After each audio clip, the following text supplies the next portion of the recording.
playing a key role on Hellraiser as both a New World executive and editor, Tony Randall would step into the shoes of Clive Barker and take over the reins of the much-anticipated sequel, Hellbound.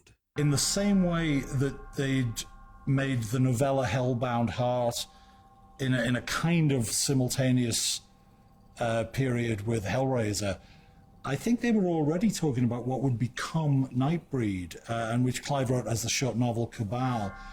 And I think they were intending that Clive would go on to write and direct what became Nightbreed at that point, so they needed other hands to do Hellbound. Clive told me that he had to deliver these books, and it was great because that was more publicity for Clive, more publicity for the film. We had good script with Pete. We asked Tony Randall to come on board to direct it because we knew he wanted to be a director. Michael McDowell had been slated to both write and direct the sequel, and then sadly personal reasons meant that he couldn't do the job. Which very sorry about that, but obviously it was a blessing for both Tony Randall, whose first directorial gig it was, and for me, whose first screenwriting job it was. I met with Michael in my office in Century City, and we talked about it, and he was going to do the film. And then shortly thereafter, I believe his partner contracted AIDS, and he might have been diagnosed with AIDS himself, and he bowed out. And that's when there was an open director's slot, and I said, I think I want to do this. It was still obviously Doug Bradley standing there as Pinhead. It still had all the aspects of it.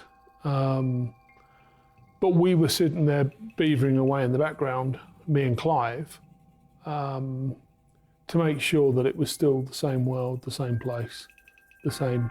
Got involved heavily with the look of hell and the whole look of the lament configuration, sort of travelling in hell. A lot of those people on that set on the first day of Hellraiser II had been on Hellraiser I and had been used to working with Clive, so there was quite a nervous bit of tension on the set the first afternoon, the first couple of days, first week. For the first couple of weeks, I was really learning how to direct, and I was given great assistance by Robin Vidgen, who came on to shoot the second one, and Andy Armstrong, who was my first AD. I can only assume it must have been pretty difficult for Tony stepping into Clive's shoes, and I think anybody who comes to the helm of a sequel of a very successful and popular first movie, it must be difficult. And it was his first movie too, I'm pretty certain I'm right in saying, as a director. Incredibly efficient, incredibly absorbed, completely obsessed with all the technical aspects, and really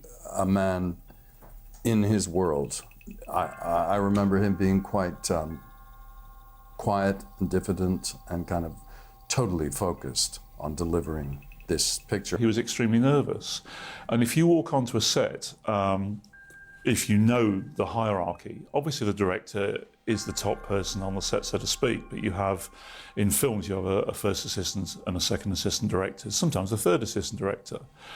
And the first assistant director's job is to be the bastard that the director can't be. We basically followed the same formula and had the same team supporting him, but he was very much more experienced than Clive was because he'd been an exec. I remember, for some reason, we started shooting after lunch, and at 2 o'clock, they might correct me in a minute, but I do remember that he wasn't on set, and after about 15 minutes, I got off and I walked away quiet. I didn't say it. I was going to the AD, I was going off, because that was his job to try and find out where he was. And I went down to his office, and he was sitting in there, and he couldn't get out of the chair. He was so nervous. And I said, we're all here to help, come on, come and do it. And he came on set, and within 2 or 3 days, he kind of got onto his stride. Of course, he'd rehearsed with the actors, so they weren't strange to him. But to actually come on a set with like 10 or 11 electricians and 40, 50 people on that set, however many there were, it's quite daunting if you've never done it before. Because if you've never done it, you know that everyone's watching you to make a mistake. But I said, we're not that. We're there to help you do this, you know about cutting, so let's get on with it. And he did. Having left the dog company in 1980, Peter Atkins still remained close friends with Barker, and he himself would soon become an integral part of the Hellraiser legacy. Pete Atkins, who was another friend back from dog company days, part of the Scouse Mafia on Hellraiser, was writing the screenplay to Clive's storyline. My involvement with the Hellraiser series began because they needed a sequel. And well, I should rewind. I'd turned 30, and at that point I realized I wasn't going to be a pop star. Because, you know, if you're already a pop star when you're 30, you can stay one, but very few people become one. And so I had started writing, I'd written a few short stories, I think sold one. I'd certainly started sending them out, but maybe got rejected, I can't remember. Anyway, Clive had read them and was very kind about them. Pete did it in conjunction with Clive over his shoulder and did a great job. I mean, you know, he took it, he expanded it, made it bigger, took it into the Leviathan and all sorts of places, and the imagery in it is, I think, wonderful. I think Clive was smart enough to tell me to lie. He said, if Chris asks you if you've written screenplays, say that you have. But the thing is, I've told that story before, and I always make it sound like, and we fooled Chris, that I knew how to write a screenplay. But the truth is, of course, you know, any idiot can learn how to lay out a screenplay. You know, the secret of screenwriting is not learning where to indent the dialogue and the character names. It's learning to write in pictures, to know that your ultimate audience is going to see and hear your work, not read it. So any moron can learn how to lay it out on the page. What I didn't know at the time was I was extremely lucky in a socio-economic sense, because the pound was extremely weak against the dollar. And that might sound irrelevant, but I believe what it meant was that New World, again, the financing company, could burn through pounds. The pound was essentially worthless. So rather than them having to police me, like if it was going to cost them a lot of dollars, when Chris called and said, I found the guy, I want to write the script, I think New World thought, well, fuck, it's not going to cost us that much. What the hell? We can always replace him if it's shit. So I was very lucky. I didn't realize that, but I genuinely think that was part of the deal at the time. Taking on the role of screenwriter for Hellbound, Peter Atkins would also be faced with the challenge of not only continuing the story created by Barker, but also topping it. Well, I think it is true that, while I hope Hellbound really plays as a direct and honest sequel to Hellraiser, clearly there are tonal shifts and shifts of scope as much as anything else. Whereas Hellraiser was a family drama, Hellbound is a big opera. And it's shown in the sets, in the music, in the emotion. It's just everything is expanded and big. It was an operatic horror film. I loved Pete's script from the get-go. I mean, it takes Hellraiser and it ramps it up, basically, and it follows Hellraiser very closely. I mean, the action starts literally almost minutes after the first one has finished. It's a bit about obsessive love, but it's also about obsession with the occult and learning, is there more? Is there more? That's kind of the theme of the film. Is there a world beyond this? I need to know. I first met Pete at my hotel. It was called the Meridian on Piccadilly Circus. And because I'd come over to develop the script.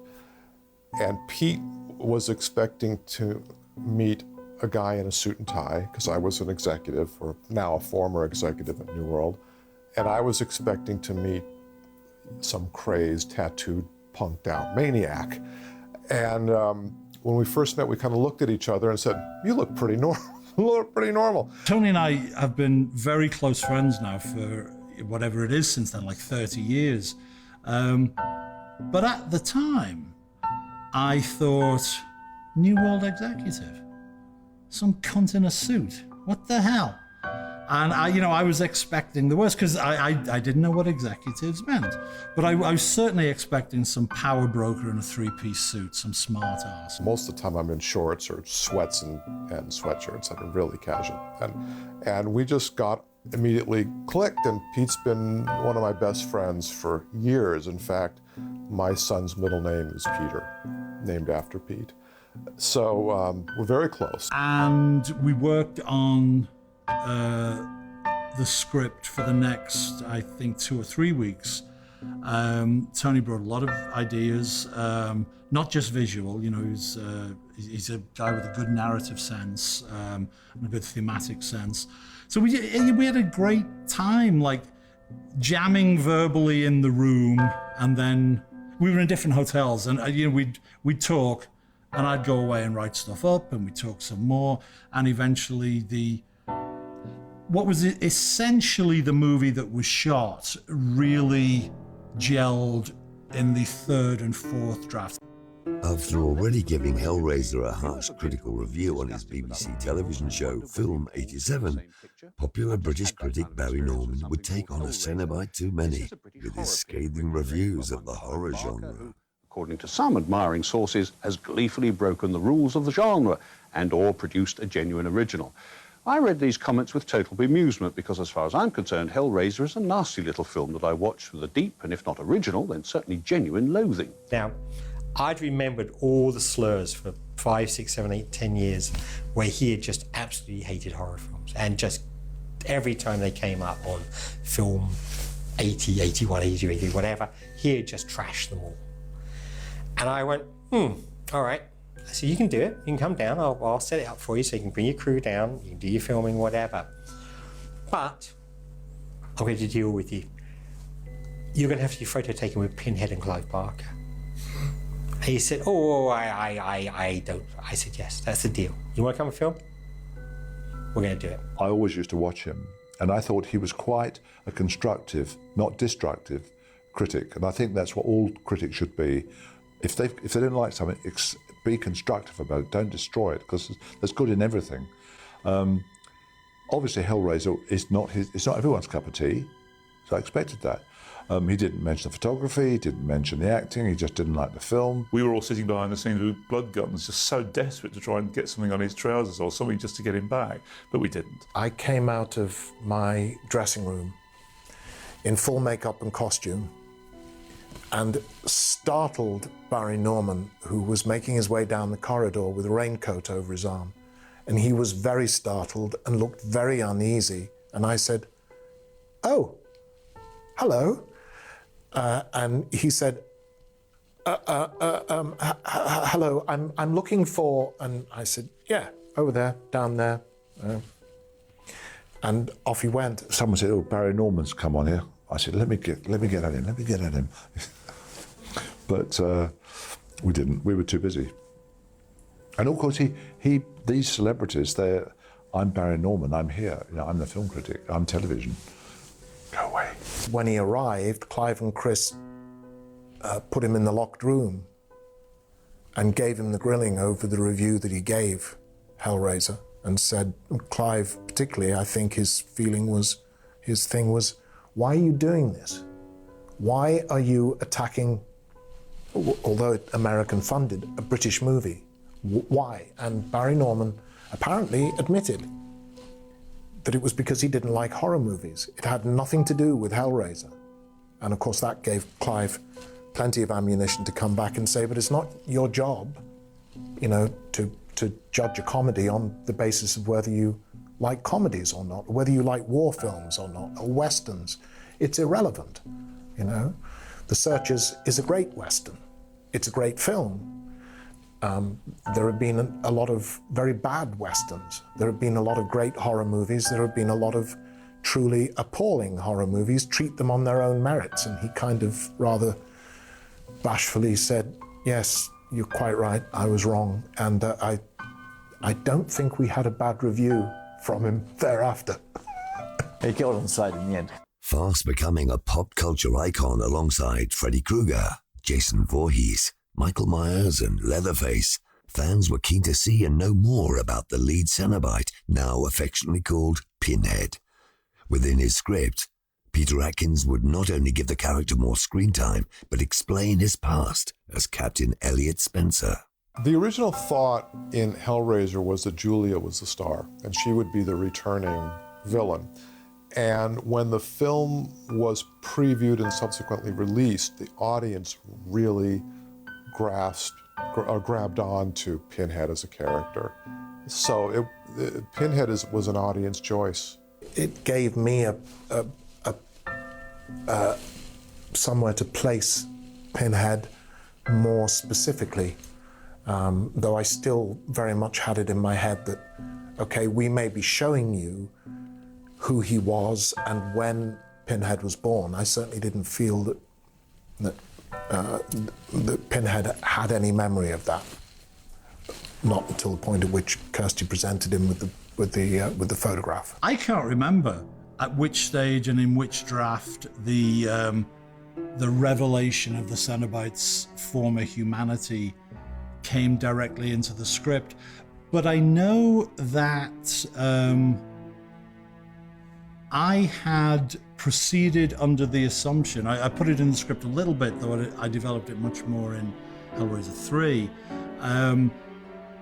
Pinhead had been human. Pinhead had this backstory. Pinhead was a member of the Lost Generation, a First World War officer who, after the war, had pursued forbidden pleasures.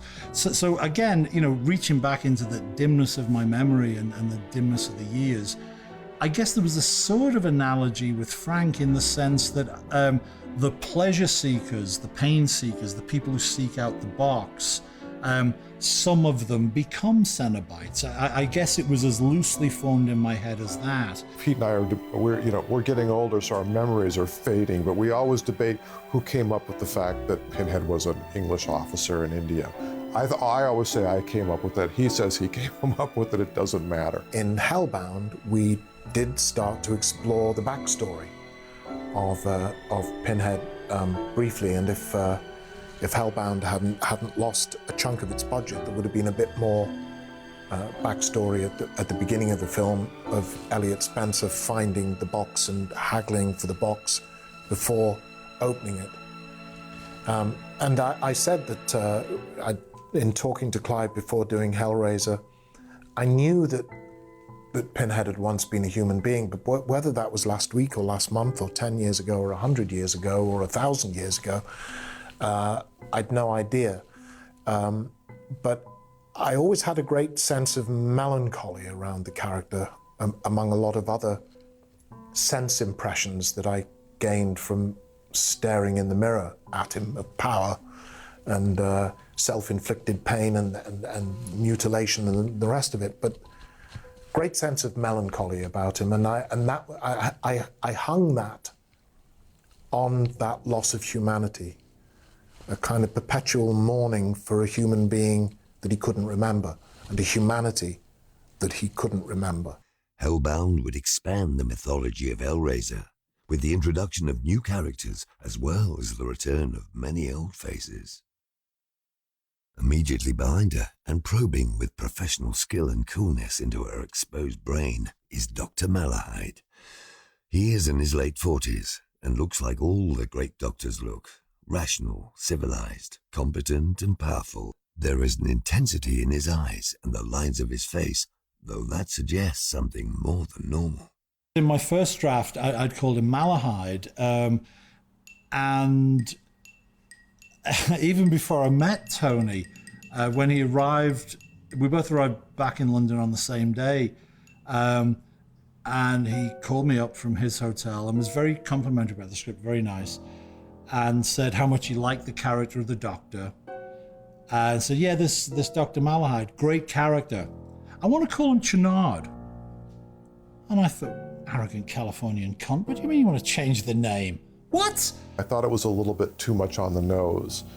I've always been fascinated by doctors and their sort of godlike attitude, and I thought, well, this guy really needs to be a kind of a pretentious, bit of a jerk to be doing all these experiments and obsessions, and so and cold. So I was always impressed by Dr. Christian Bernard. He's the doctor that did the first heart transplant, because he was like a star doctor. So Channard is a shortened version of Christian Bernard. Tony wanted to call him Channard, which I thought was a rather clumsy neologism. I wanted to call him Malahide because it meant bad skin in Latin, Greek, I don't know. In other words, I stole it from Dollarhide in Red Dragon, which I guess means sad skin. Dolorous, Dollarhide, sad skin. So I wanted bad skin, Malahide. Also, there's an actor called Patrick Malahide where I nicked the name from. You might say Christian Barnard, but anyway, that's how the name came about. So that's Channard Christian Bernard. But I thought Malahide was a better name than Channard, and it's only with the passage of time that I'm comfortable with calling that guy Channard. A man of science who was so obsessed with the occult that he lost his humanity. He's a psychiatrist / surgeon. You know, my knowledge of the medical profession was fairly ignorant, as you can tell, but obviously he's interested in the workings of the brain and likes to work on it. You know, his opening speech is about the mind as a labyrinth, ladies and gentlemen, and of course much later in the movie he will be in the concretized labyrinth of hell. It's really scary, you know, because in life we don't know where we're going to end up, and if you do find yourself in need of help, you put a lot of trust in the medical profession, don't you? All of us go under the scalpel mostly at some point, and you got to have a lot of trust in those doctors. And I think that's why he is so sinister and why he affects us all. I hope, like all interesting flawed characters, you can have a certain sympathy with the root desire, the desire to know. You can have a certain sympathy with his fascination with Julia, but you know, letting a mental patient slash himself to death for the furthering of your desire to know puts you firmly in the motherfucker category. So we don't like Channard in the end. He's been reading all sorts of books, and he's become curious about some very strange things, and it's rather odd, that idea of him getting that mattress and reactivating Julia through the mattress. That's a very odd image. It's a very, very nightmarish image, that is, isn't it? And the fact that he wants those things to occur. I mean, in my own life, if I'm flicking through the television channels at night and one of those things comes on, famous ghosts or something, I go straight past it because I don't actually want to go there, but he obviously does. You know, gives him some sort of thrill. But I suppose he's a bit sort of isolated and strange, Channard, isn't he? I mean, who does he have a relationship with? Julia? Not a very good relationship, is it? Pete and I are both kind of obsessive people, and Channard, as scary as this sound, has a lot of both of us in him. And I think that's how characters are developed, that they're people that you know. I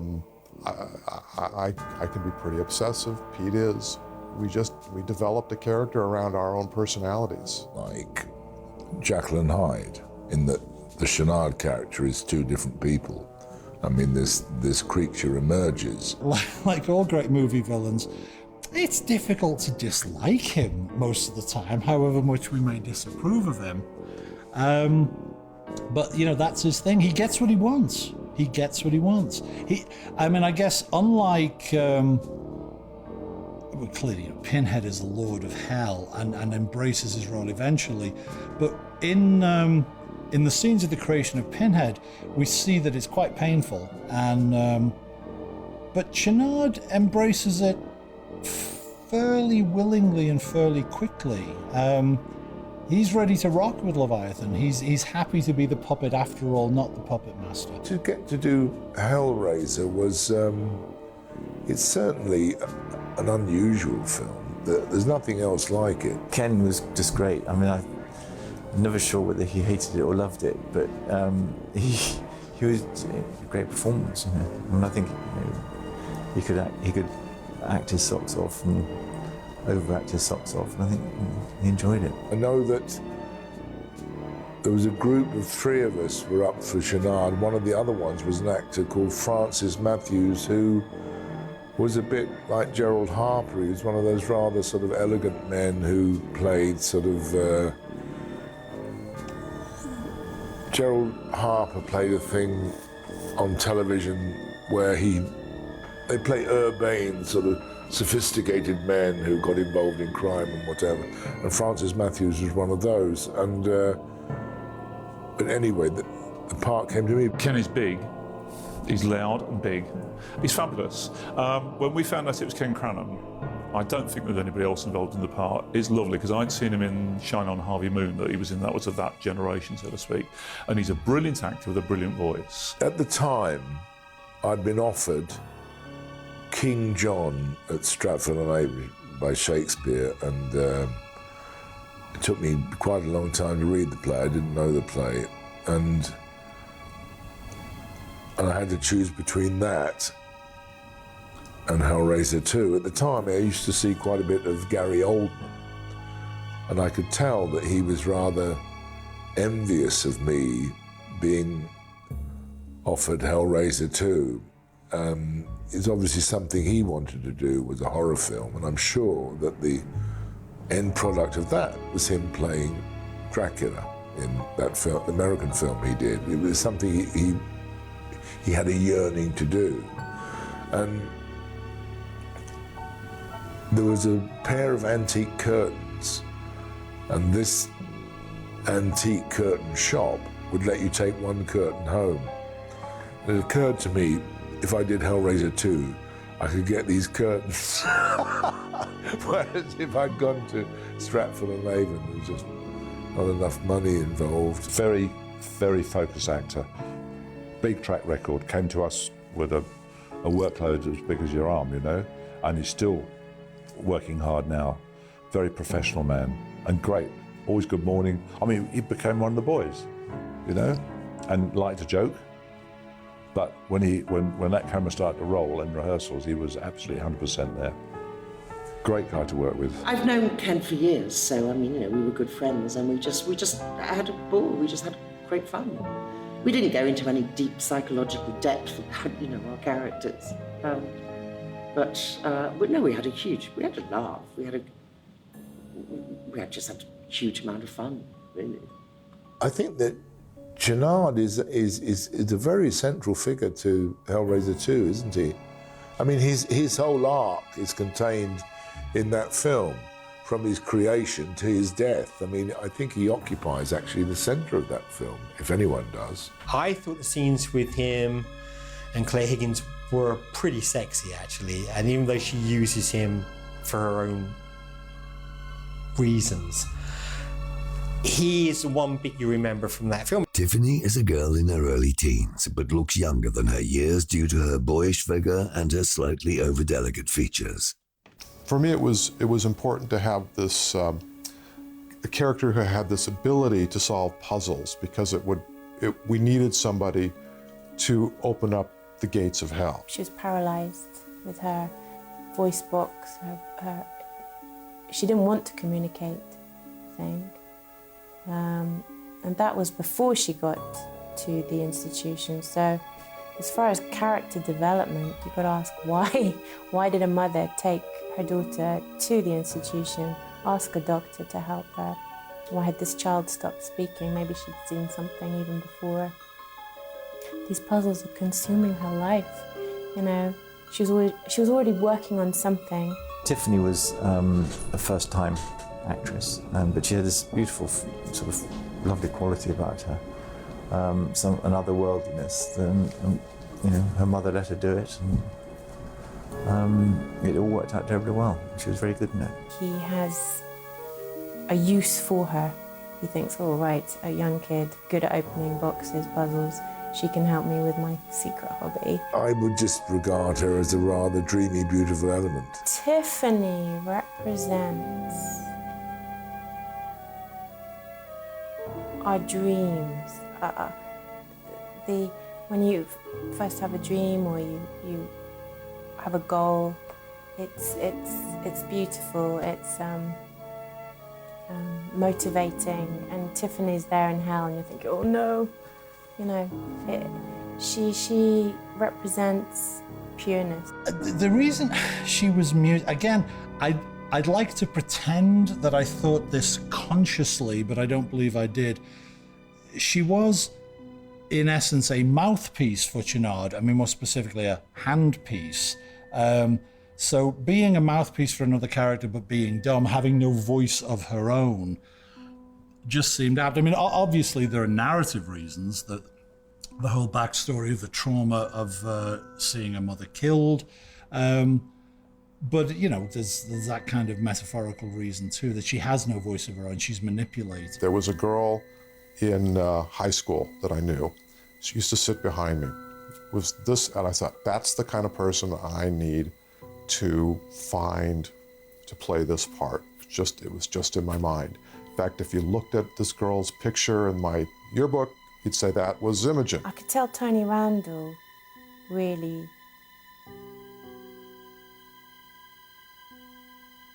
wanted Tiffany to be a certain way. He already had in his mind what he wanted Tiffany to be, and her effect in the story. So she was just natural. She was just natural for the part. There was nobody else who could have played it. After surviving the events of the first film, the character of Kirsty Cotton returns to the sequel in search of her father Larry in hell. Again, Kirsty would be played by American-born Ashley Lawrence. By the time we did Hellbound, she was well on target. She knew exactly where her character was. She knew exactly where her character had to go. My big disappointment with the Hellraiser films is we never continued with Kirsty's story. I spent most time with Ashley. And I remember there was a time she's a little bit upset because they're putting pressure on her to go full nude on the shower scene. And she wasn't happy. I don't know for what reason, who changed their mind, maybe the script had changed, maybe Ashley had changed her mind, but I respected her very much when she put her foot down and said, no, I'm not going to do it. She has a very dark sense of humor. She's quite an exceptional person, Ashley. She's very professional. Of course, she did the first one when she was really young. I don't know if you've ever seen the art she does. She's a really talented painter. And she said that, you know, in down times in Hellraiser, she and Clive would just sort of be painting on the walls and stuff. I always think Ashley had a bit of puppy fat in the first one. She kind of smoothed into this kind of beautiful woman, and she's continued to do that over the decades. I think Kirsty's balls that she grew in the first film really filled with semen in the second.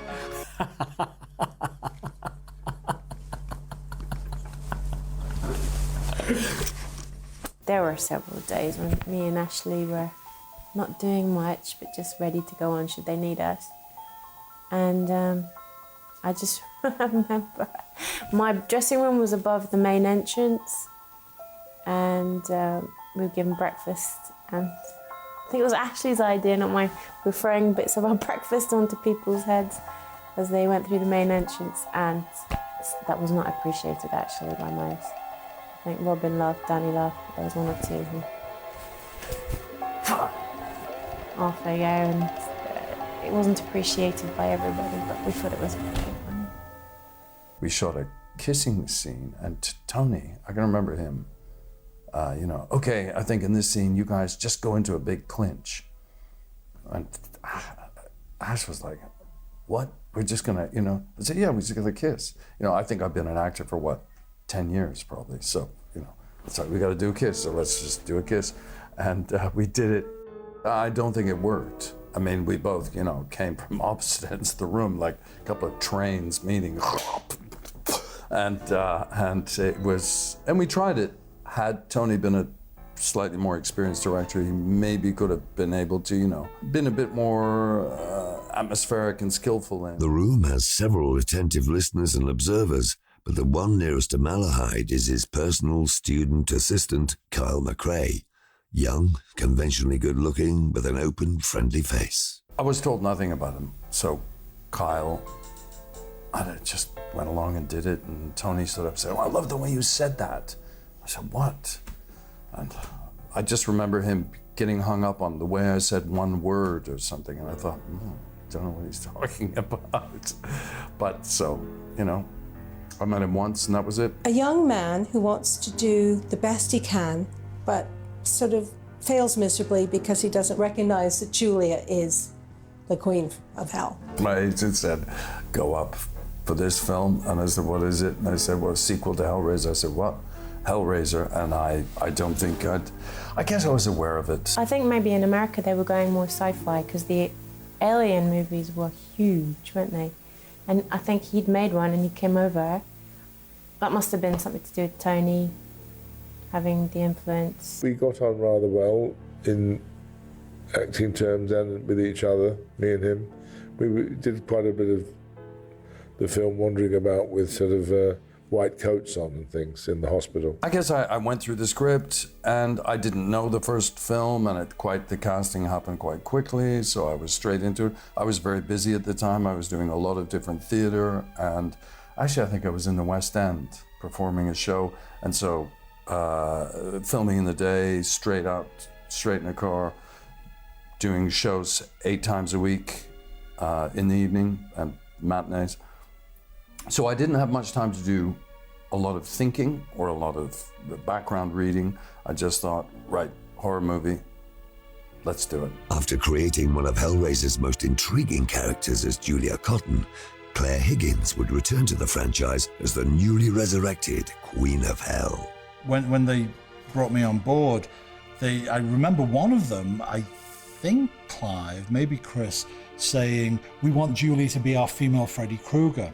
They really saw Julia as the through-line monster that would drive the series. You know, like every job, it depends on the script, the people involved, and all the rest of it. You use any other consideration. I think she made a very strong villain in the second picture. She was obviously pretty horrific in the first one, but in the second one, she's right there. She's there. She's arrived. I just sort of thought, oh, here we go, you know, and that's Clive. And, I mean, I find it quite hard to talk about it in a realistic way, because it's fantasy. And so, you know, I mean, I just thought, oh gosh, look at this, and that's Clive for you. You know, wild imagination. One of the things that she and Chenard have in common, and perhaps it's the secret of their mutual attraction, is that they have no illusions about themselves, actually. They are quite comfortable with what they have embraced and what they have become. Julia is sort of flexing her wings into and has become a more fantastical character, hasn't she? What I wanted to do with her in the sequel, and, you know, wanted to do, and like many a first-time writer, I made it very clear by putting some heavy-handed lines in people's mouths, is, you know, she's no longer just the slightly bizarre housewife lover of the first movie. She is the evil queen. She does see Kirsty as Snow White. It is a fractured fairy tale. And she's embracing her role. I just thought, you know, we had great fun, and a friend of mine, Ken Cranham, was going to be in it, and we rang each other up and said, let's do it. You know, to have a few more larks. She has one of my favourite lines in the movie. No one told you. They've changed the game. I'm no longer the wicked stepmother. I'm now the evil queen, or whatever it is. But, you know, my favourite line, go on, Snow White, give it your best shot. I just think she's wonderful. I believe she might have made it clear that she didn't really have an interest in being the female Freddy Krueger. You know, as her subsequent success with the RSC, the Royal Shakespeare Company, proves, I think, that her ambitions lay in another direction, and that she certainly realised them. Despite a limited screen time in Hellraiser, the Cenobites would strike a chord with the imagination of the film-going public, and their characters and screen time would be slightly extended in Randell's sequel. After the departure of Grace Kirby, Canadian mime artist Barbie Wilde would take on the role of the female Cenobite, whilst not only successfully filling the shoes of Kirby, but creating her own version of the iconic Cenobite. I think Grace found it physically very painful because that costume was very restrictive and she had back problems. I understand. I've never spoken to her. I've literally never spoken to her since. The line I heard was she swore she'd never set foot south of Hadrian's Wall because she lives up in Scotland. I think I got the audition because I knew what a Cenobite was. And I said, oh, it's a member of a religious order. And he went, oh, no, I think it's a word Clive made up. I said, no, Tony, it's actually, I looked it up in the dictionary. Never contradict your director. And it's a member of an order, mostly a religious order. And he said, no, it's not. And then his assistant ran to get a dictionary and said, Barbie's right. And so I got the job probably out of revenge. She contradicted me. I'll give her the job so she can stuff her under the makeup. What's not to like about Barbie Wilde? She's just a little bundle of joy. She can talk for England, which is amazing. She's from Canada, I believe. But no, she's great fun. Really easy to get along with. This woman came in with this American accent, and we're thinking, this isn't Grace. This isn't sort of like a formal Cenobite type person. And she was a laugh, and she got on with it and did the job. She kind of became part of the Cenobite team straight away. Stepping into Grace's shoes, and the four of us just got on really well. She and Nick and Simon and I, sitting around for hours waiting to be called to set, arriving at 4 o'clock in the morning and getting on set at 4 o'clock in the afternoon, day after day after day. Yeah. Was all good. Mark Coulier came in and took over doing the female Cenobite and resculpted it to fit Barbie, because Barbie's got a slightly shorter neck than I think Grace Kirby had, so it just changed very slightly. The only difficulty with Barbie was she just never stops, she's tap dancing, she'd stick her makeup on. And you've got all these edges, and our terror as prosthetic makeup artists is you stick a makeup on it looks fantastic when it walks out of the makeup, when the actor walks out of the makeup room, and then you just watch it fall apart during the day as they bite into a bacon sandwich and scratching something. They only have to scratch the cheek and tear the piece, and you've got to redo the makeup. It's funny when you're sitting in the makeup room and having all this gore put on you, and the special KY jelly, which is the ooze, the nice and shiny ooze. You're not really thinking about, oh my God, I'm being covered in blood. It's just makeup. Barbie's got very, round features and full cheeks, and so you couldn't really create that skeletal quality that Grace Kirby had on the first one. It was obviously quite different than Grace's in the first one. I didn't have the creepy bits of hair, and my facial configuration was quite different than hers. So they also did different throat jewelry for me, and I thought hers was much more interesting. But she pouted. But so it was just that process of doing all the makeup tests and then getting on set. In the fourth, a man in his early 20s restrained in a straitjacket. He shuffled around on the cell floor, his eyes twitching and flitting from one part of his body to another. Coming in to do Hellraiser 2 was a real treat because, nobody knew if there was going to be one. Well, fairly soon after, there was one. And it was like pop in for an interview. And that marvellous thing about, now, Ollie, we want you to be in this. We've got 3 parts for you. One of the main characters, Mr. Browning. You're playing Frank in flashback, and then some bit about a bloke writing "I'm in hell" or something on a wall. It was great to meet Oliver again because we spent so much great time with him as skinned Frank, and to get Ollie back was really that was a lovely touch. Really nice. There's a nice things happen in films, and that's one of them. I did have slightly carte blanche on this Mr. Browning thing because it was really quite a tricky number. It was sort of having to develop into manic hysteria and sustain it between takes, sort of getting back into, picking up where you left off with all that loony. Frank's white shirt is cut off at the left shoulder. His arm is bare, and from the elbow down to the wrist, joined to another forearm. The flesh is completely fused like that of Siamese twins. As Frank moves into the room, the owner of the other arm is revealed. It is his brother, Larry, Kirsty's father. Larry, like his brother, is dressed in a white shirt, cut off at one shoulder, and jeans, and, like his brother, has his skin back. His face is frozen into a permanent expression of terror, and he seems incapable of any independent movement, simply being pulled along by Frank. One of the big questions about Hellbound, for people who knew about the development of the movie, is the absence of Larry Cotton, played by Andrew Robinson brilliantly in the first movie. I was approached about the sequel, when they were going to shoot it. I was, they made the offer. We heard relatively late in the process, I think, a couple of weeks before shooting at most, that in fact Andrew was not going to be in the picture. So I had to rewrite quite urgently. But the thing is, without any disrespect to Andy, who's great in the first movie, I was actually relieved because it was one of the few disagreements that I'd had, one of the few fights I'd had with Chris and Clive way back in the early stages of developing the story, and a fight I'd lost, because my assumption always was, well, what did Larry do to end up in hell? Like, I don't think there was any point in him being there. What are we saying here?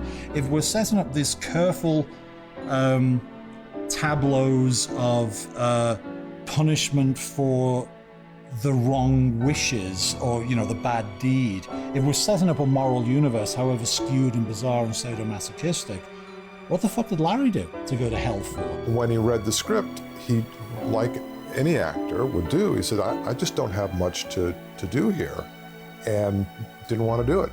And I respected that, I understood that. So we wrote him out. And I wasn't surprised, and I completely respect his decision not to do the film. Read the script, and I was really disappointed with the script, and thought, well, that's it. Don't need to do this. So the fact that I had to shoehorn this Larry's in hell and Kirsty's actually trying to rescue her dad that was difficult for me, and I didn't like it. So to be honest, once, and again, not talking about Andy, but once the character of Larry was not in hell, not in the movie, I was delighted. It was actually a very quick fix, because it made much more narrative sense to me that this was always an evil scheme of evil Uncle Frank all along. Of course Larry's not in hell. Frank's in hell because he's a fucking bastard. Of course he's in hell. Poor Larry. Developing the team at Image Animation by introducing some new faces, the company would not only expand its effects work on the film, but its workshop and team. On Hellraiser 2, Bob was working in the States, so I chiefed Hellraiser 2. Bob, I think, is credited as supervisor. He popped back a few times just to sort of look over stuff. Jeff and his guys were just devoted and great and right in tune with the story. I didn't need to do anything. They just did it. We went everywhere and looked. We had a very much a policy of we were looking all the time for new people. We really wanted this place to be lively and young and full of people who really were working. I was always willing to have a go. These guys usually had a budget of about 4.5p, and I would get in there and risk it. And so people knew that about me, I suppose, and Bob picked up. And he originally got me in to talk about this TV series, and then I went to see him in Pinewood, basically. I'm sitting in his office, and there's this studio full of, sort of monsters and kind of decomposing bodies and things. And I said, oh, but Bob, this is, forget your kids series. This is what I want to do. The first time I encountered Image Animation was Jeff Portis and Roy Puddifoot, and they picked me up from the train station in this little car. And on the back seat of the car was, I'll never forget it, was Butterball's head, was just sitting there, along with some various pieces of aliens from the Alien movies, was just in the back of this teeny little blue car. It was very childish and quite immature. But it was, they were great fun. But so I was kind of like mother figure too, because I was probably about 10 years older than them, and or even 15 actually. I started there when I was 25 and they were like 16, 17, 18. They were quite young. Just a lot of mucking about going on, as well as very serious work, because we'd get there whatever time in the morning. It wasn't 9 to 5. People would stay until 11, or you'd have people just pretty much staying there for 7 days a week, sleeping, getting up, carry on with work, sleeping. This is really Jeff's movie. This is really Jeff's movie, and really my involvement is just with Clive running around in the background. So I think, hands off to Jeff, he really pulled the team together. He took the reins to be number one, in the number one position of it, and he really ran with it. And he did a great job. Blood pours from the multitude of wounds running over his body and down onto the mattress. Suddenly, without any preliminaries, 2 painfully thin, flayed, mucus-covered arms shoot out of the mattress, one on either side of the still busy Browning.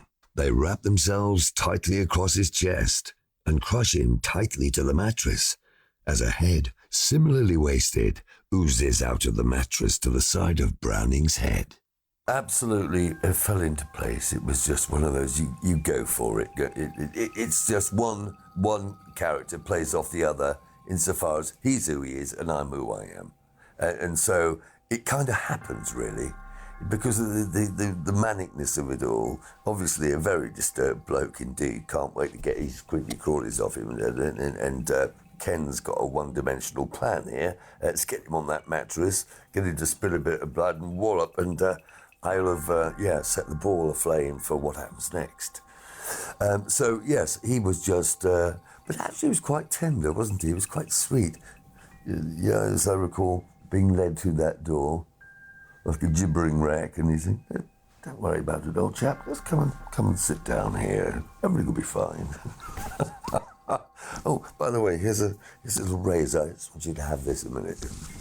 So yeah, but Ken's brilliant. He knows what he's doing. He was wearing a complete chest piece that went all over his chest, right over his shoulder, just over his shoulder blades of sort of boils and bits and pieces, and some bits and pieces on his face. And so he blunted a razor, really, really took it to town and rounded it and blunted it and said, "Look, just be careful." And it had a little blood tube in, so he could go like that and blood would squirt out. He was so ferocious in his acting that he ended up marking his body all over underneath the prosthetic makeup. The discussion as about Mr. Browning, the nutcase padded cell, kind of spoke for itself. It was just explained that really getting you out of that cell and onto that mattress, the spilling of the blood, repeat of what happened in the first film. When the blood is spilled, reborn out of the mattress comes, on this occasion, the reborn Julia, yeah. It's an extremely gory scene. Tony said he wanted me to score it sympathetically, as I recall. I may have this wrong. And I turned to Tony and said, "No, Tony, no, we can't. We feel that this is kind of weird and all that, and sad. We feel sad for the guy, but I can't, this is gross. I need to enhance this moment with some twisted something or other there. I don't think we can write emotion because this scene is over the top." We're over his shoulder and he is slashing himself with a Stanley knife. And because you couldn't see what he was doing, that really affected me. I think I put the clapperboard on and then stood there watching him do all this slashing. And then my head became very heavy and I felt ill. And I nodded to the focus puller, Danny, and I had to leave the set before I fainted. They intercut a close-up of my forearm with all these bugs, or I think that was all to do with in the mind of the man. This bloke thinks he's got these all over his arm, hence, a razor. Now I can really, that was a thinking about it. It was horrible, that sequence, and as I said, they purposely overshot it. It just went on and on and on. These skinned rabbits writhing around, covered in bits and blood and things. It was a very long sequence, that. When Julia is reborn out of the mattress and her arms fly up and blood shoots out. There's a shot of Ken Cranham getting blood across his face. Well, I was sitting right underneath the lens with a squirt gun, and I went whoosh and hit him the first time. First take, perfect. I love that. In fact, I like shooting Ken, but that's another story. Out come the hands like that and clamped, remember, they clamped over my mouth. And, well, it is what it is. It just happened. So that happened like, I didn't know what was going to, well, I knew what was going to happen, but didn't know when. So that was all nice surprise, all sort of, oh gosh, yeah, instant occurrence. It's quite horrifying to shoot, to be there on the set, because it's believable, you know? And it's not like today, you put them in front of a green screen and they've got to act to nothing. Here, they're acting against each other and they're reacting to what each of them is seeing. A very nice thing happened to me the day after filming at Pinewood, doing Mr. Browning on that mattress all day long. Long day for everybody. It was tough. I got back to my dressing room, and there on my dressing room table was a bottle of whiskey with a little label, and it said, "Sorry, it's been such a long, hard day. With love from the production of this Hellraiser II." It's my little gift for being a good boy. Sweet, isn't it? Very much like the role of Frank in Hellraiser, the effects crew required a thin actor to play the role of skinless Julia instead of Claire Higgins. This role would go to the beautiful South African actress Deborah Joel. I love Skinless Julia. I think she is the perfect companion to Skinless Frank, with all the technical problems that we had and all the nightmare problems of creating Frank. Julia seemed to, we've resolved that because we knew where to put the scenes, we knew how to do it, and she is a piece of art. I can vividly picture the drawing. The drawing was just a little sketch. A lot of things just happened on bits of paper in those days.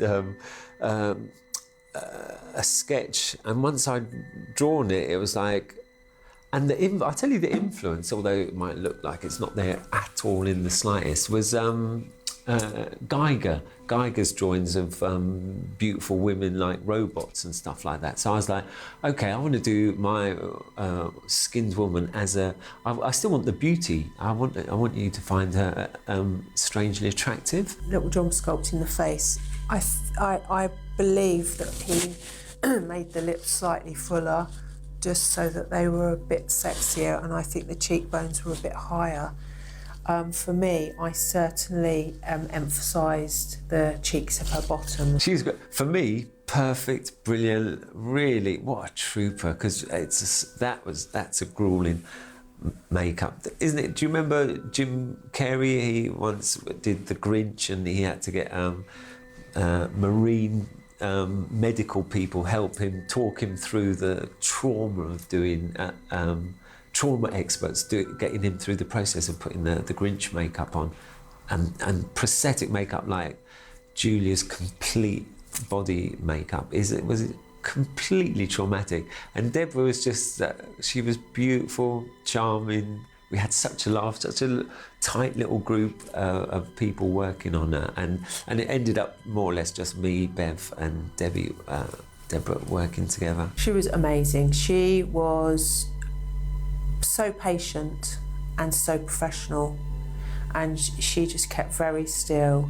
She just used to go into a meditation. She didn't move. She was fabulous.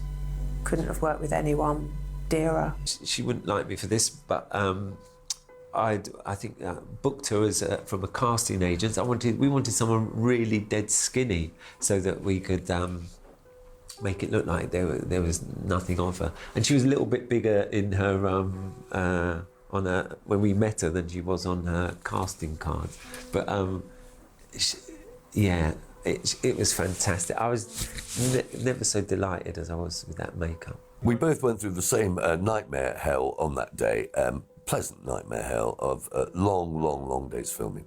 And she was the sweetest pie and said how we both gave each other a kiss and never seen her since. There's something about Skin Julia.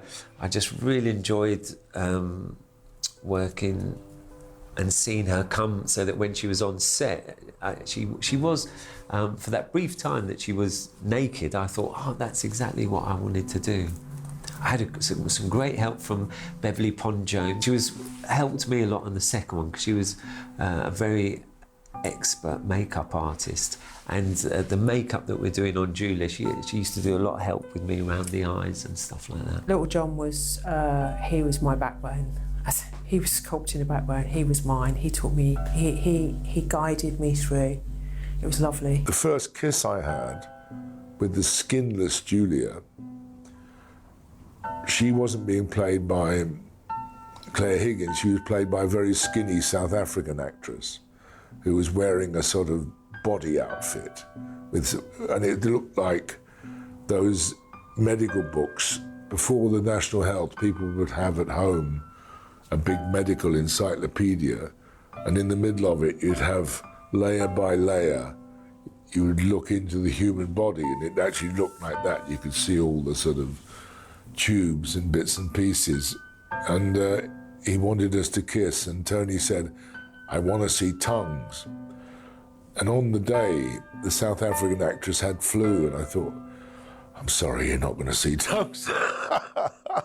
We made a bandage suit. Again, we thought we were going to for her to slip on. And the reason for making the bandaged prosthetic head piece was for continuity, really, because it would have been very difficult for 3 days to get those bandages in the right place. We thought it would be easier to make a mask and then just slip it on. And so that's what we did. But in fact, with Julia, with Claire, we actually used real bandages for her, and then it was really difficult for me to match real bandages with a prosthetic piece of sculpture. She had a dress on as well, I think, and he lifted it, and then she had the bandages under the dress. And it was just all about keeping it clean, even when Ken was it was Ken that was bandaging her. And, you know, there was a way to do it so that the continuity matched the way I'd bandaged her for the rest of the film. And I remember, you don't do it like that, you've got to do it like this. And he's like, darling, I've got fucking lines to learn. I can't fucking do, you know, get... I do sit there every time and think, that was my hand.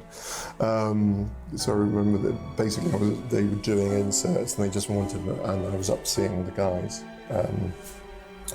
on the film, just dropping by to say hello to the guys in Image Animation. They said, oh, do you mind coming in and just doing this one shot? When Chenard is apparently stroking up the backside of Julia, it's actually my hand in that one very brief shot.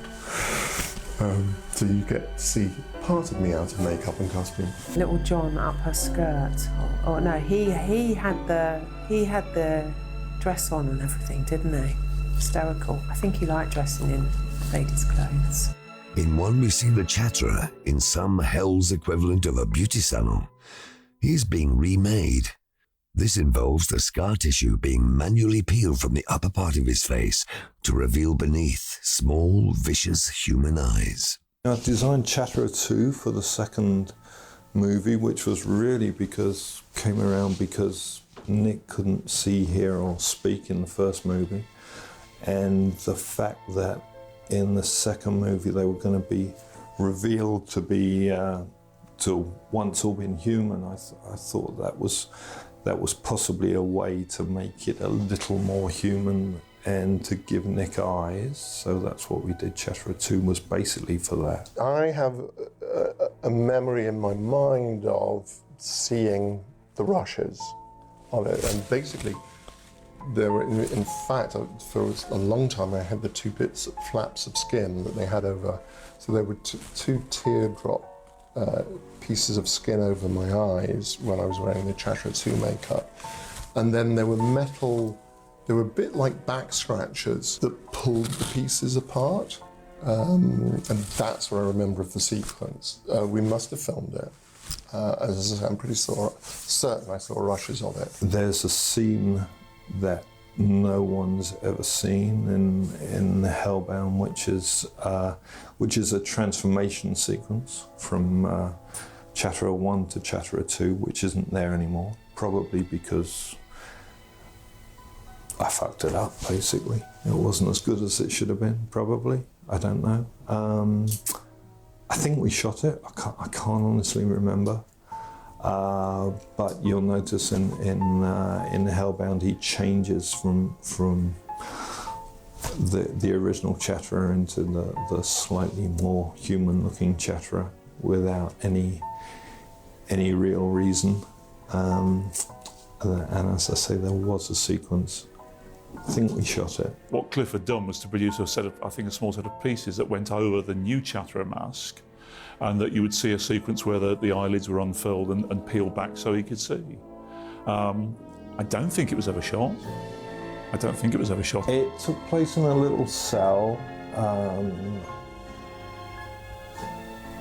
I think there was at one stage going to be a character who was a box maker. I might be wrong. And all I can remember about it is that I constructed some sort of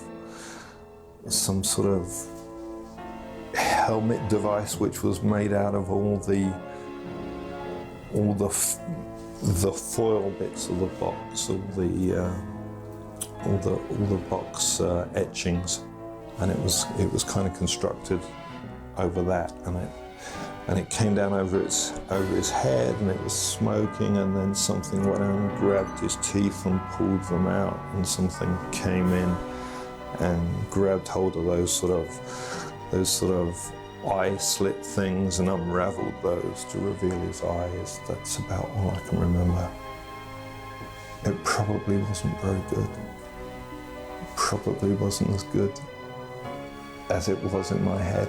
Hellbound not only expands the mythology of Hellraiser, but opens the doors to hell itself, taking the audience on a journey into the labyrinth unlike any other that there had been before. Leviathan is the great beast at the heart of hell, and the Leviathan that we see in the finished movie was very much a mutual creation of me and Tony. The geometric, perfect, white doubled diamond thing that was in some ways a different configuration of the box. That really showed up in the third draft. In the first draft, and in the story that Clive and I had originally come up with, I'm ashamed to say Leviathan was infinitely, in fact, it wasn't even called Leviathan. I think it was, we referred to him at least when we were doing the story as the Great Beast, with the assumption that we would name said beastie later. But it was a much more conventional, Lovecraftian, slimy, huge, tentacular monster in a pit of ooze and gore. But, you know, and who doesn't love that stuff? I didn't want to do a creature because I thought it was too much of a physical representation of an abstract thought. I wanted the hell and Leviathan to be more geometric, because that to me is the way the mind is. Tony was really a science fiction guy in terms of his own enthusiasms, genre enthusiasms. He was really more a science fiction guy than a horror guy, which is one reason that Hell's corridors are not just Isha-like and weird. They're also, and this is very conscious on Tony's part, they're also like the Krell machine from Forbidden Planet. It does have a science fictional feel there. And partly, I think, as a result of this desire to have an ordered hell, but both he and I seized on that idea quite early in the process of doing the third draft, that hell was a place of order, not chaos. The other thing is, I said from the get-go, black light pours from the crevices, or whatever the line was in the script. And a couple of, I guess, optical effects guys, not the prosthetic effects guys, sent word that's like, you can't do black light. And I'd been told that we could not have black light and we had to come up with something else. And I don't know, I pleaded my case and Tony insisted, and we got the black light. So, you know, so they were fucking liars. You can't have black light, and we proved it. The name comes from the Bible, obviously, and originally a great sea beast, I think. So it's not, again, I wish I could claim there was some direct, well, he travels in the oceans of the unconscious. He is the Leviathan of our inner sea. Bullshit, bullshit, bullshit. I've been an atheist my entire life. I don't believe there is a hell, but I will believe that there is in the mind levels of thought that can be represented by imagery, and that's what I was trying to accomplish. So we turned Leviathan into the Escher-esque look. And I was a little worried because said great slimy beastie Lovecraftian thingy at the heart of hell had really been Clive's idea. I mean, you know, he wasn't lobbying for it per se, but it had been his concept of the monster. So I was a little nervous when I handed the third draft in that Clive would feel we'd undercut his vision of hell, but he got it right away and was very supportive of that. So, you know, from that point on, Leviathan was locked as the thing, the ordered shape, the geometric pretzel twisting, blacklight beaming. That corridor, really, for all of us, is a mass of cheats to make it work. And it did work, but it's fucking boring doing it. Can you go and move that bit of ceiling? You just had it out. No, put it back again. No, take that one up. Sparks were going mad. You know, putting lights here, putting lights there. But they kept up with it. It was almost like factory work, because we do one bit in the labyrinth, and another bit in the labyrinth, and another bit in the labyrinth, and they're all supposed to be in different areas. But we didn't have the length of the labyrinth wasn't that long, so it was do one bit, maybe a relight, and then another bit. Having had his flesh removed and restructured, his skin cheese-wired and turned blue, the transformation of Dr. Channard into his new Cenobite form within the creation chambers was the first time that viewers witnessed the creation of a Cenobite by the metaphysical hand of the Lord of Hell, Leviathan. I created quite a rather erudite character for Channard. He was actually rather well-spoken and sort of, you know, I was obviously attempting something. And the monster is something else. The monster is Mr. Hyde. The monster is this inner being sort of come to power, and so it is rather coarse what I'm doing as the monster. It's not sort of subtle at all. When I saw it, the whole idea of the kind of the cheese grater over the face, I thought was complete and utter genius. How clever, you know, it's a difficult one and again, that's the image that sticks with you, is the wires, and it's that kind of pain which we all know. It's that razor cut, it's that paper cut. It's something that you can, as an audience, you can feel how nasty that's going to be, and that's the genius. Again, I think of Clive working with Pete Atkins, I would think they would have come up with those images and that sense. We were sitting in the workshop one day, I think having lunch or something, and we knew they were filming on the soundstage, and quickly through the door 2 or 3 people came in rushing, screaming, "The wires don't work, the wires don't work, we need to do something with them." And we just went, "What?" And what we used for the wires that cut into Channard's face were 2 bones that had holes drilled in, and then a series of wire wrapped through which went to the back of the head so that you could pull them and keep them tight as they went across the face. Well, they look great in terms of long shots, but in close-up they didn't work at all. So we had to get some dressmaking elastic and spray it, run it out big lengths to the studio, and then spray it with silver paint as quickly as possible, run it down, fan it and dry it, and then take it back onto set. And it worked. A simple thing such as dressmaking elastic. Amazing. That sequence where that tentacle burrows into Channard's head had to be filmed in reverse. What they did is they put the thing on my head and then they took it off, and I had to act backwards. I had to act somebody that was happening to.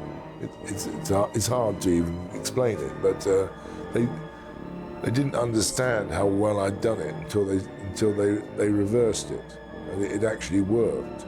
It's a strange thing because your imagination can be very sort of alive in those situations. It's a bit like playing an extraordinary game as a child, only you're grown up and doing these things. After already creating such visually stunning creations such as the original Cenobites, makeup artist Jeff Porthouse would be tasked with creating the look of the new Cenobite Channard. So I had somebody lined up to do Channard, and they got Ken Cranham for the job. And the person I'd had lined up for it then said, well, yes, but I'd want a separate credit. I'd want a credit on the front reel, or at least saying Channard makeup by so-and-so, and said, I can't promise that. And so he pulled out of it. And so I thought, look, it can't be that bad, I'll do it. And I went to speak to Chris and the other people in the production. I said, look, don't worry, there's only one scene that involves Pinhead and Channard together. And it'll be a couple of days, and I'll make sure that we split it between 2 days that are separated. So I thought, okay, I'll go for it. So he incorporated a couple of just little sort of elements to it, like there's a sort of a Robocop homage, bullet hole in the forehead, because that was out at the time, I think, Robocop, and we were all nuts for it in the workshop. And also there's like a bit of Freddy burn on there as well. So as he's sculpting it, he kind of, showed it around to people in the workshop and just to get everyone's approval. So I thought, if I do it with wires, that means I've got to stick these damn things on every day. So I didn't want to do a multi-piece because I'd have the tracks for the wires going in the same place each day. So I did it as a pullover mask with a separate piece at the back that held the thing on and just tightened it up. So I'd have some kind of pull, so in case it was loose. His mouth was free down from out there down to about there, and the rest was all stuck on the top of him. I designed him, did the wires, did all the bits and pieces, painted him blue.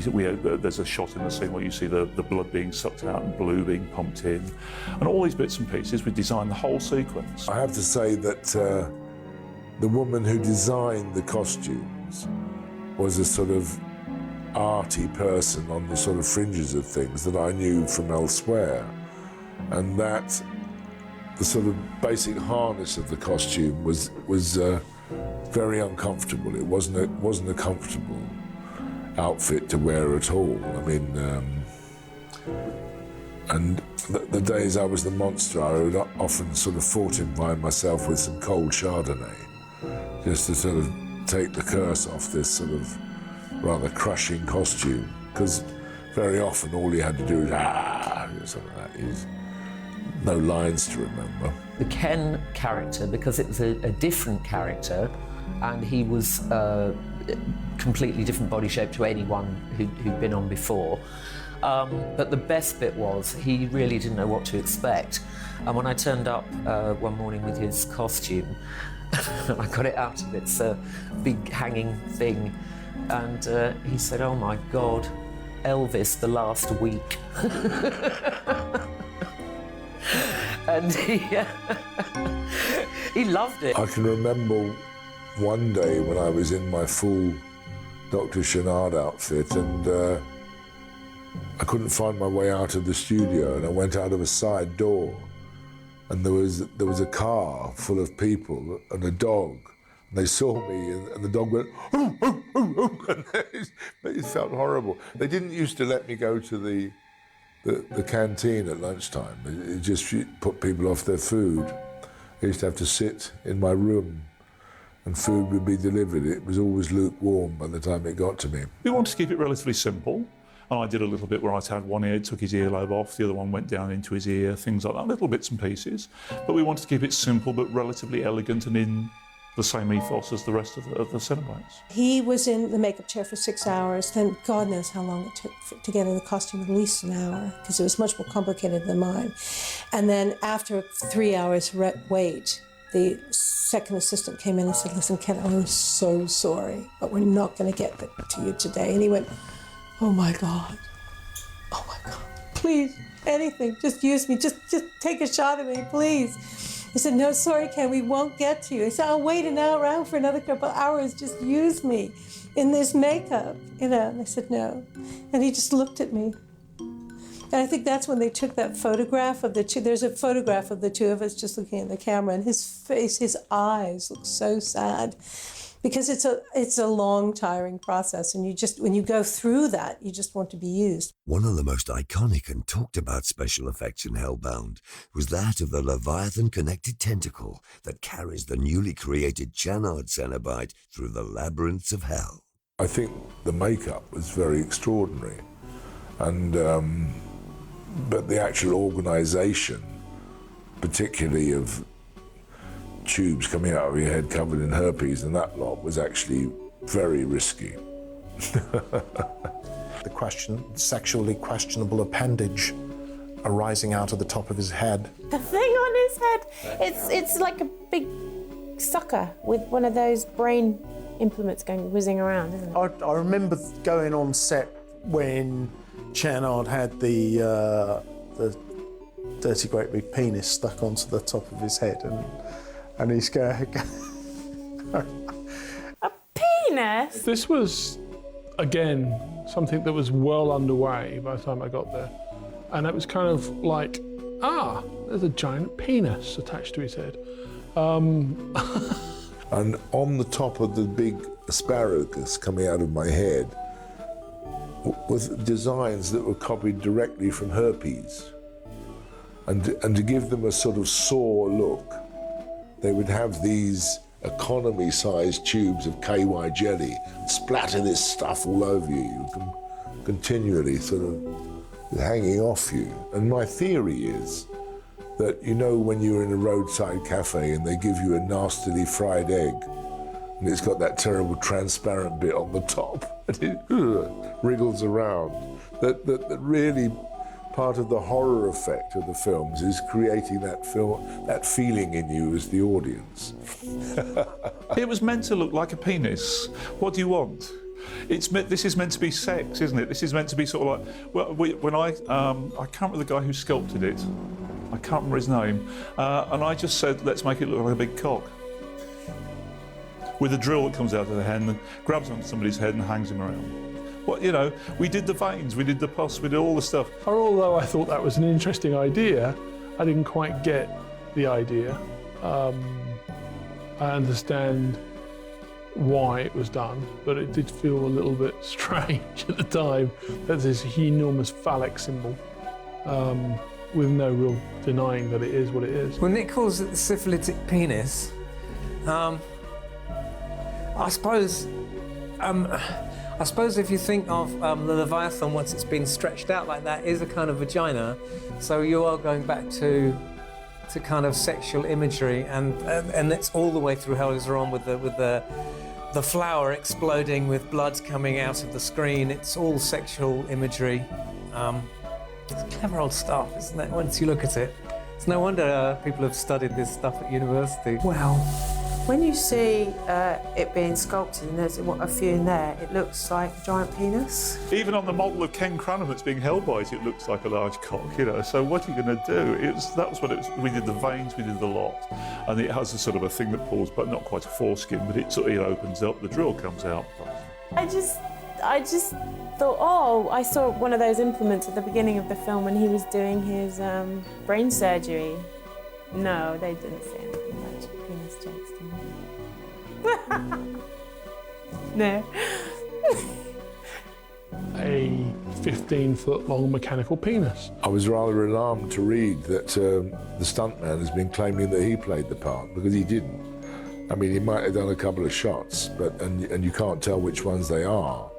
I mean, I think they changed the script to accommodate the fact that they'd injured me, because this roll of lino that came out of the top of my head, covered in herpes, and this flying harness. Now, anyone who flies in a harness, whether they're in Peter Pan or whatever, will tell you that it's quite a nasty experience because it really grips you, squeezes your balls. And so you got that, and then you got this, it had the texture of linoleum, this tube, and they injured me quite badly. And so I think they changed from then on the flying sequences. A highlight of Hellbound is the technically amazing animation effects created by animators Rory Fellows and Carl Watkins.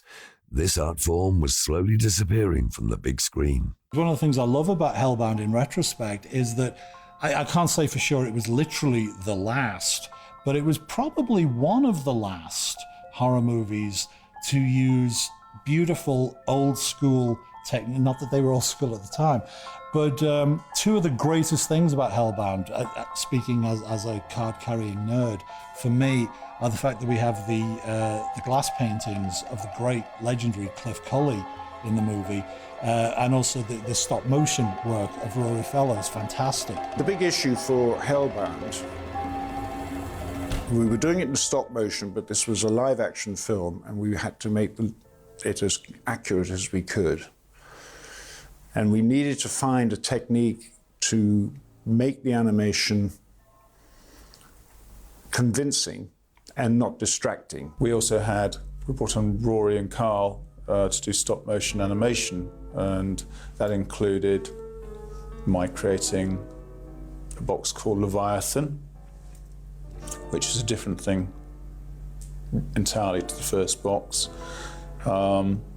and working on the mechanisms to allow stop motion to happen on that and how to interact it with the original box as well. So there was some extra design work for me to do that. The thing about the animation team was that we were quite separate in a way. We had our little gig to do and they had their gig to do, which was all the kind of model making. So it was, I suppose what I mean by that is that it was actually quite easy to integrate. It was a bit like trying to integrate at a new school. I knew one of the other new boys, Carl, and we were able to kind of hover about in our own dark corner and slowly get to know people as we needed to get to know them. We made big sections of, like giant oversized versions of Lament configuration. Rory Fellows is an astonishingly good animator. He's now moved to the digital side, but he's one of the last great stop motion animators as well.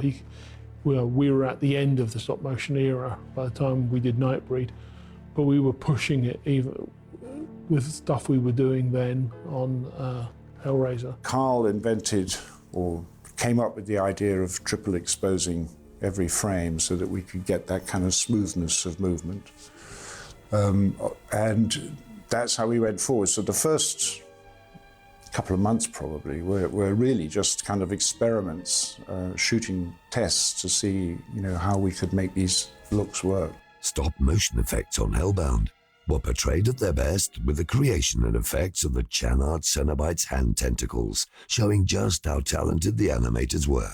So I had this sort of chat with Tony, and we then talked through essentially the tentacle shots, which was more complex and about which I think he had less of a clear idea as to how they would look, what we might make them look. I think at the time he saw a lot of it being done as live action effects, sort of effects where things on sticks and all the rest of it. And I began to tell him what I thought I could achieve with stop motion. So he asked me to do some storyboards.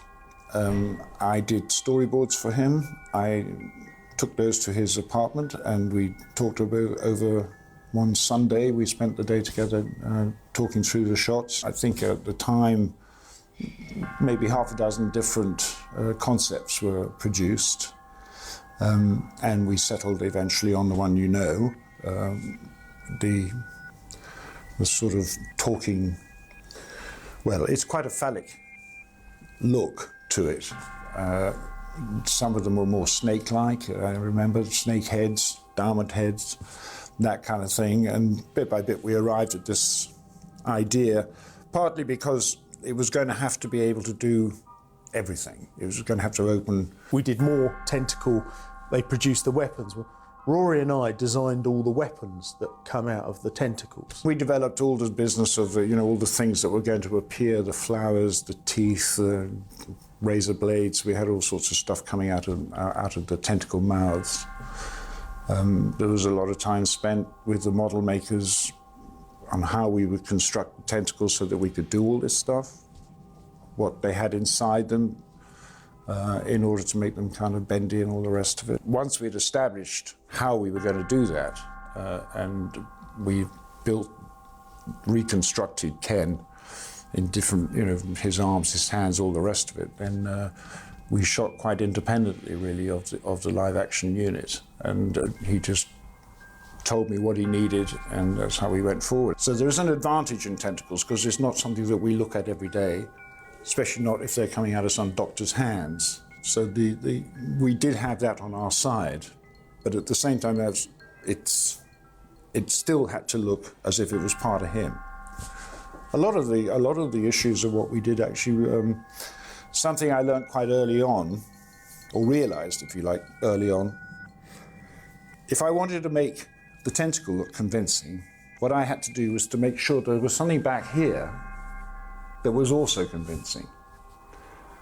Because somewhere in your brain, you think, well, it's okay, this is animated, I understand that, but he can't possibly have bothered to animate the blood on, the drip of sweat coming down the leather jacket here. Or we had chains at the back of the studio that were just almost completely out of focus that I had nailed into a plank, a sort of piece of wood on the floor, and we were moving that backwards and forwards. So these chains went on kind of swinging slowly in the background, which looked like the chains in the background of the live action shots, and therefore surely this must be happening. Film sets, with the addition of special effects, can often be dangerous places. When actors are clad head to toe in latex and leather with limited visibility, those sets can become even more dangerous. We were doing the death sequence. It's the classic. You're going to be hit in the chest with a tentacle. So what they do is they give you a tentacle, you put it in your hand, and you just do that. So my direction was, okay, just stand there. That's all I had to do. And whilst I was doing that, so I was doing this in front of a pillar, which was spinning behind me. And from the pillar, there was like a 12-inch piece of wood, and then there was a chain, and then there was a rusty hook that was about that length, which I think is a rice hook for shifting sacks of rice. And I do mean rust. And it literally went right up. No, Nick always found stuff to moan about. It's strange because the thing is, those chatter of teeth, the guy could barely open his mouth. He could do enough to go like that. So it must have been so perfectly timed to get the hook just in the right place at the right time. And then, of course, you've got all that fun just there. So the thing is to get the hook to go inside and catch his mouth. Remember it's kind of like pulling it out and just saying, teeth out, nurse in. Nick whines on about being hooked by a chain all the time, We got him once. One time, one hook got him. But he's got a fair comment. And look, he's been dining out on that story for 30 years, so come on. Mythical creatures who reside in hell shouldn't die. However, Hellbound would become infamous for dispatching the iconic Cenobites far too easily at the hands of the Chanard Cenobite. I think it made sense as far as the narrative arc is concerned, but I thought, hold on, we're already dead and we're supposed to be all powerful, and this newbie Cenobite just comes and manages to whack some tentacles in us and we're dead. But because Kirsty comes up and it is perhaps we were made more vulnerable because we remembered our humanity. We remembered we were once humans. The female Cenobite says we were always here. No, we weren't. We were once human, and perhaps that very remembering made us more vulnerable. That's the way I've sort of thought that it may have worked, because otherwise it doesn't make any sense whatsoever. If we're all supposed to be all-powerful, time-traveling, dimension-traveling demons, how one, newborn Cenobite could kill us so quickly. But I think it was the weakening that unfortunately was, Kirsty's fault, but we still love her. I suppose what it's like is like the foxes in the country when they go and kill a chicken. They get so irritated by all the other chickens carrying on, they just kill them all, shut them up. That's what Chanard did. When we then showed these flash origins, so to speak, of the other Cenobites as being people, it seemed like a natural outgrowth of the fact that we had established, I'd established the backstory for Pinhead. But it seemed logical to say that it was like, all our, if you want to get metaphorical about it, all our demons are versions of ourselves. We wanted to create stories that these beings actually were human beings at one time and had reasons, all different reasons, including a child. We never really understand what happened to him. To be honest, as an actor, you turn up, you say your lines, you do as you're told. In terms of the series, I think it works. Would I have loved to see more Chatterer? It would have been really nice if we're going to have a kid. How did that kid? It'd be really nice in the later films if we had got to know more about how those original Cenobites came to be. That would probably be more interesting. And he's a child. My God, isn't that awful? I saw the movie, and there's that brunette babe, But I could totally, understand. The only people who were humans and Cenobites were Ken and Doug. I mean, later on, of course, you probably see people. I haven't seen the other sequels to the film. You see people being turned into Cenobites, I suppose, in the later films, but. Considering Nico, Simon, and myself you didn't see our true physical beings, then, that's just the way the cookie crumbles, as they say in showbiz. They should have shown us as the Cenobites, not children and fat men and women. Like all great movie villains, the sadistic and powerful Channard is handed a gruesome death at the hands of his own god, Leviathan. What, when he got his head pulled off? Well, luckily I wasn't there for that bit. The bit where his head's ripped off of his neck and the head's just swinging to and fro just before Tiffany falls off the edge. They put a ball on a stick and I had to react to the ball on the stick.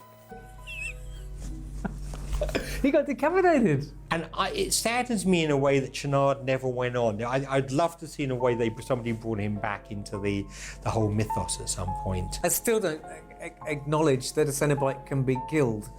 I think we are immortal, so I still think we're there somewhere in the ether, including, he'll be that cartoon character who can flip his head back and then flip it back again.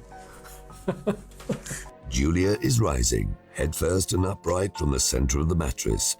The movement is smooth, magical, unsettling. It is graceful, but not slow. Julia is fully fleshed, fully skinned, and fully dressed. She is in a replica of the dress Malahite bought for her, but this one is jet black. She looks fabulous. The Julia in Hellbound, I think still, works perfectly well as a character, and Claire's performance is certainly terrific. But in a way, you can almost see the ghost of the monster who was going to become the monster of the thing. It is hovering somewhere in the margins of the movie. The movie had originally, the payoff, the coda, the punchline, so to speak, was going to be Julia rising from the slashed victim on top of the mattress, the delivery guy. Well, of course, in number 2, where Clive sweetly kind of contrived the opportunity for the removal man to return. And I remember saying, what is he doing? Are you moving out or what? He said, no, the thing is you're going to get eaten by a mattress. And I thought, okay, well, I don't get to do that every day. We said, wouldn't it be a laugh if we were in this? So obviously you know that John is the skinned Julia in the column, and also the man with the locusts that line up on his face, and that I'm Pinhead in that film. It's the only time I've ever worn a prosthetic makeup, and the only time I will ever wear a prosthetic makeup. They stuck the makeup of skinned Julia on me so that I would put my face through the column, and my colleague Jeff was Pinhead and I was skinned Julia, which was great experience as a makeup artist to design, make and apply a makeup and then have it applied on you and find out what that actually is like. So that was, you know, in terms of my development as a makeup artist, that was a great experience to have makeup on me. So it was Jeff Portas as Pinhead, and there was somebody else playing me. We'd all gone by then. We were. You can't afford me, I know. We'd enough.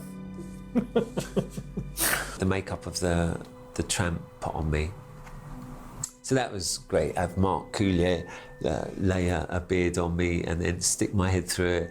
And then the whole furore of what it's like to be in front of a camera is really exciting for someone, you know, who's a makeup artist. It's really exciting. And then the locust wrangler to come in, and he'd show me them and these beautiful things, and then put them on my face while they filmed, and then they all crawled all over my face. I do remember that there was a Pillar of Souls where a face could be put through it, and it was done, you know, at certain points.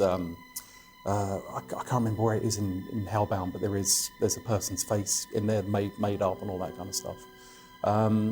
So the idea was as well at the end of the film, Clive's face would be on the Pillar of Souls, and he'd be saying "Welcome to my nightmare," you know, to try and extend this kind of franchise, you know. That was one of the pieces that, you know, me and Clive were like, no, it shouldn't be Julia, it should be the Pillar of Souls. It was Claire looking quite lovely, actually. You know, she didn't come back as a Cenobite. She came back in a, like I say, you know, nice little black number, hair done nice, bit of makeup, not the slapper you remember. I never saw this black original, but there you go. I don't remember a black dress, I don't know. It was shot.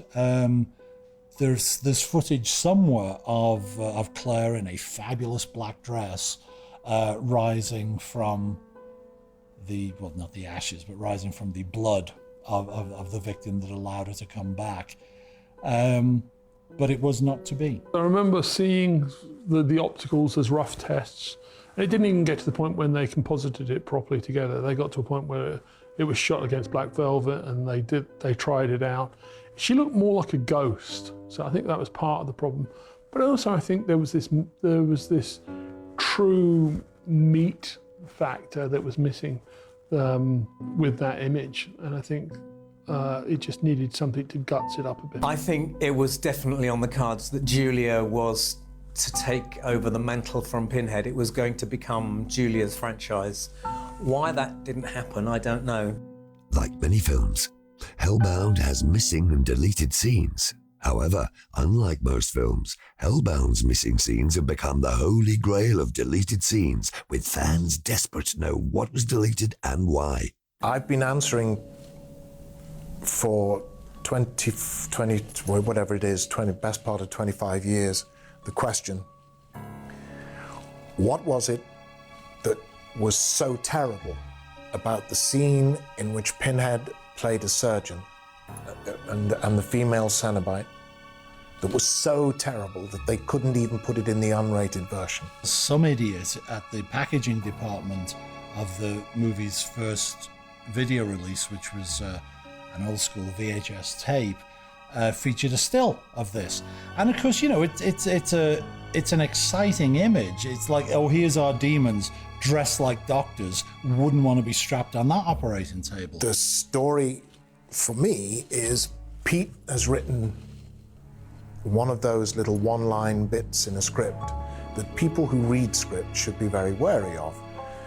So Kirsty and Tiffany are running around the hospital, and the doctor and an assistant emerge from a room, and the doctor says, "What are you girls doing here? You know this part of the hospital is out of bounds," or words to that effect.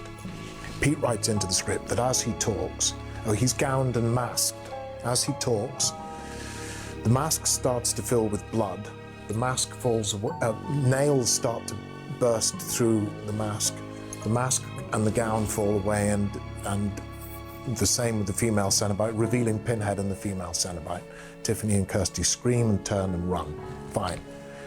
It's easy to write. How do you film it? How do you mask Pinhead so that it's not obvious that it's Pinhead? I like to think it worked perfectly well on paper. Not my fault. Or, you know, maybe it was a stupid scene to put in the first place. It's just two doctors turn into Pinhead and the female Cenobite. It's not sort of huge revelations. It's sort of like, you know, Pinhead goes, ha, ha, ha, we got you. And they go, ah, and they run away. That's really, didn't really move the plot forward that much. So they should rest easy in their beds that they haven't missed anything that tremendous. My memory is we stood around for a while. I don't even know whether they turned a camera on us before the conclusion was that the scene didn't make sense and was going to be dropped.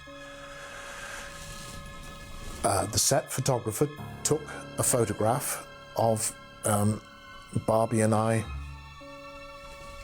on set. If they've got the negative, you know, I'm sure they'll put it on some Blu-ray extra sometime somewhere, and then you too will be able to say to everybody, yeah, it was crap. Released in the USA on the 26th of December 1988 and the 18th of June 1989 in the UK, Hellbound would open to moderate success and mixed reviews, with many comparisons being made to the original film. It opened up, I believe, on Christmas Day or Christmas Eve in the United States. And I thought to myself, oh, guys, come on. You got to have more faith in mankind than that. You know, hey, honey, get the kids. Let's get in the car. We're going to go see Hellbound. Santa Claus is coming, gone. It's okay, kids. It's time to get, you know, scared. You know, come on, it's only Christmas.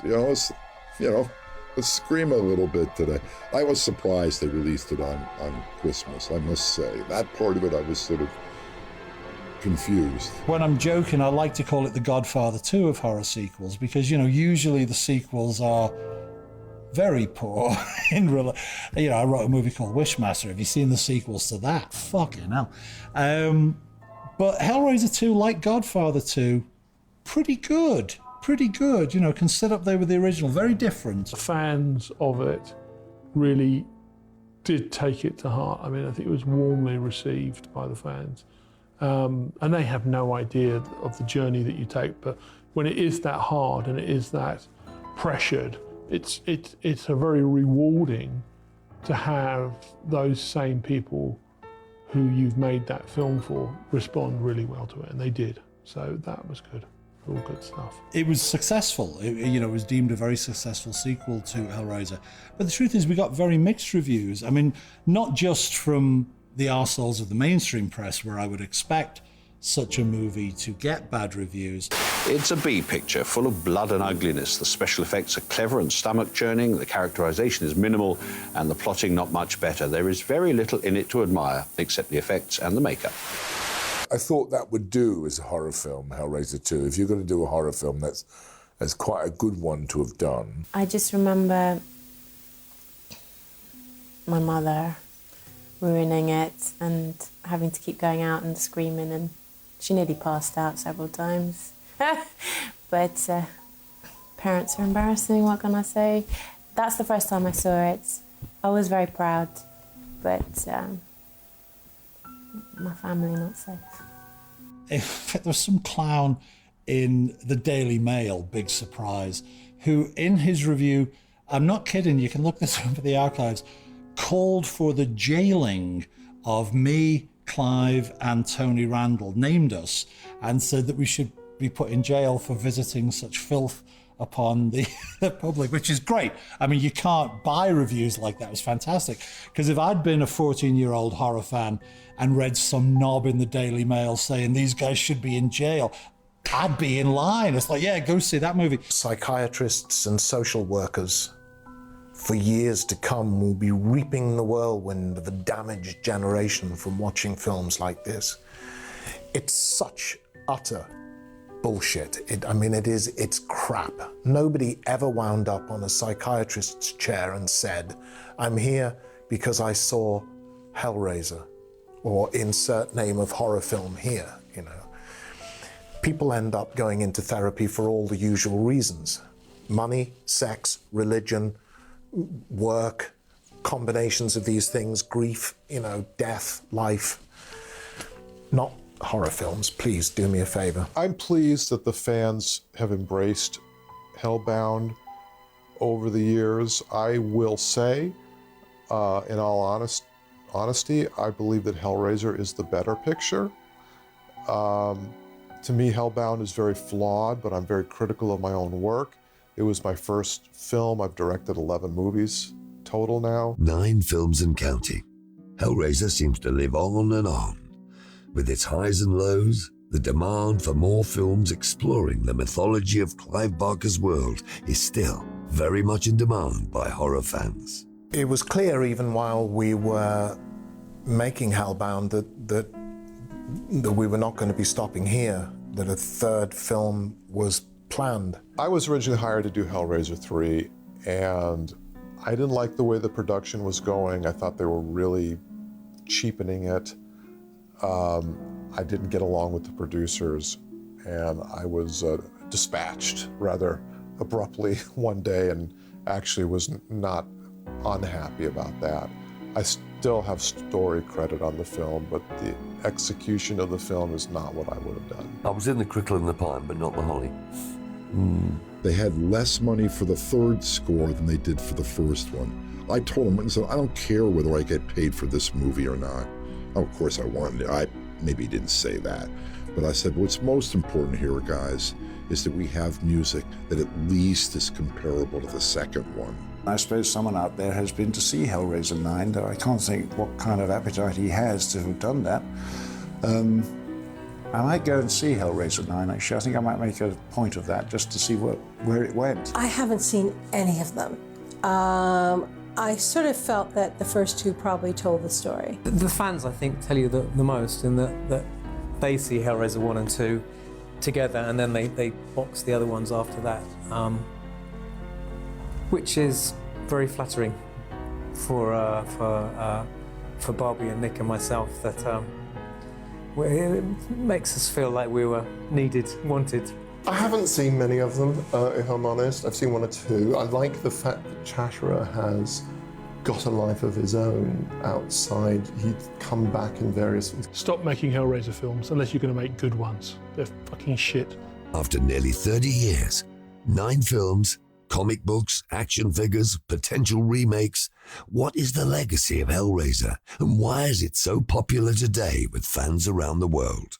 I get asked, obviously, a lot about what the attraction of Pinhead is and why he kind of immediately took his place alongside the other figures in the main franchises around at the time. I'm probably,